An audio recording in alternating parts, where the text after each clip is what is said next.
Members of Parliament's Standing Committee on Public Accounts, SCOPA, are visiting Eskom headquarters as they continue with hearings into former CEO Andre de Ruyter's graft allegations at the power utility. De Ruyter made allegations of corruption, theft, maladministration, including sabotage and lack of consequence management at the power utility. Now, the former CEO is said to have solicited money from the private sector to hire George Fivaz, forensic and risk, to conduct the intelligence gathering operation.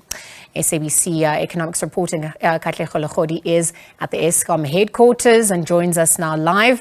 Katlego, good afternoon. Perhaps you could take us through what has transpired today at the Eskom hearings.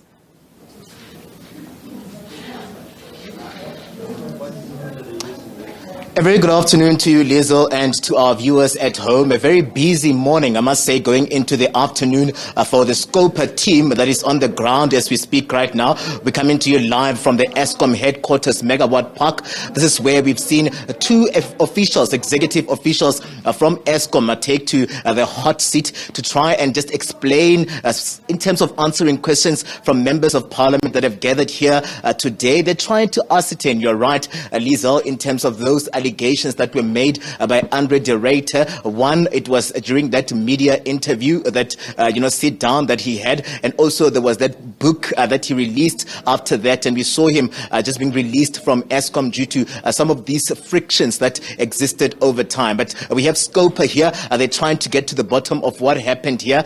We saw earlier on Melissa Gavender, who's coming through to just basically just explain to us in terms of the legal procurement and processes that were followed where Eskom is concerned, looking at Andre de Ruyter's role. And just a moment ago, we saw the head of procurement, this being Jay Sankari as well, taking to the podium here as members of parliament just continue to question her around the works at Eskom, where those allegations from Andre de Ruyter are concerned. I'm going to bring into the conversation now the whip from SCOPA, this being Mr. Hadebe, who joins us this afternoon to just let us in on the work that you're doing here. The second candidate in the hot seat today, we saw the legal aspects coming into the spotlight, and now we're talking procurement. Take us through this process of you guys' oversight visit to Eskom as we speak right now.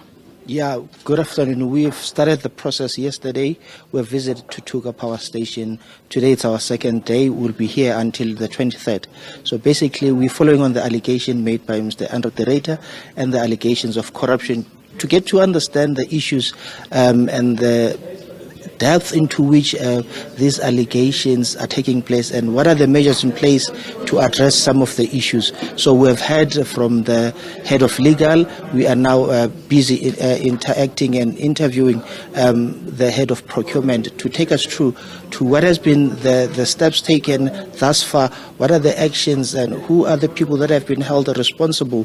What is concerning with the first session was that the head of legal is contradicting what the board view as the bringing the organization into disrepute, hence the decision to let go of Mr. Andre de Ruyter with immediate effect. But what also is comforting on our side is that she shared the same sentiments that we hold as parliament, that Mr. de Ruyter was not supposed to be let go without answering to the questions that led to the interview.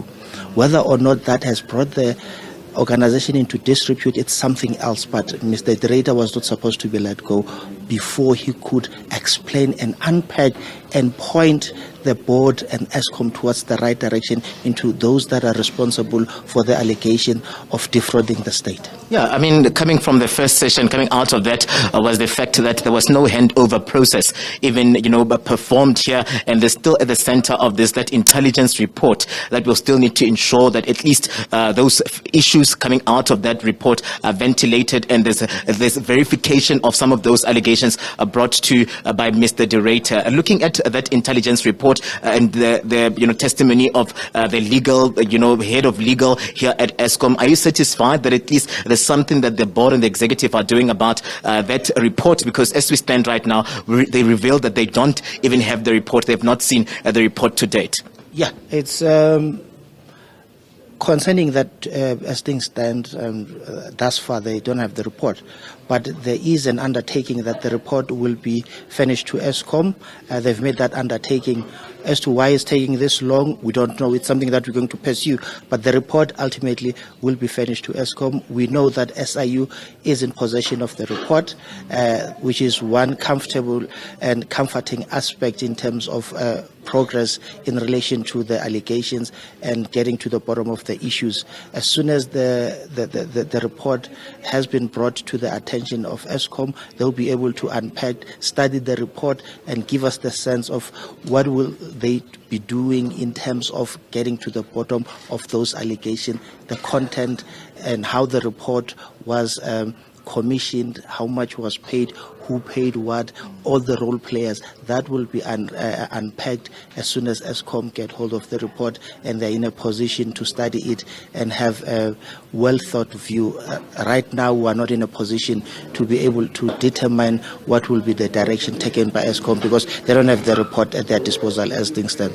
Just finally, before I let you go, at the center of the second testimony by the head of procurement was this 500 million rand tender that was issued to Fidelity, and we've seen members of parliament here raising issue with how those processes were followed, looking at some of those concerns that were raised here. Are we getting closer to trying to understand what happened where the 3-month 500 million rand contract is concerned? Yeah, we've given enough time for them to gather all the relevant documents and information. When we come back to this session, they'll be in a position to present to us all the necessary documents. We'll study those documents and be able to make a determination whether or not things were done above board. But the investigation is still ongoing, so we don't want to delve deep into the issues because the investigation is still ongoing. But we are concerned in the manner in which things have been handled, but that will be unearthed and revealed once the investigation is concluded. We are keenly awaiting for the documents to be finished before us so that we can peruse the document and satisfy ourselves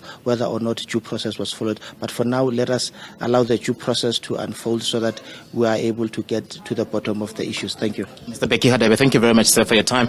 Coming through from SCOPA, the process, I must say, Lizzle, is about to get underway. They are seated as we speak right now. So we're going to leave it here for now. But what I can tell you is that this is the process that continues to tomorrow as well. We'll be seeing Jan Obelhoza coming into the hot seat. We'll also be seeing the acting CEO, Mr. Kasim, also coming into the spotlight as SCOPA pushes to just get to the bottom of these allegations made by Eskom's former CEO, Andre de Ruyter. Lizzle?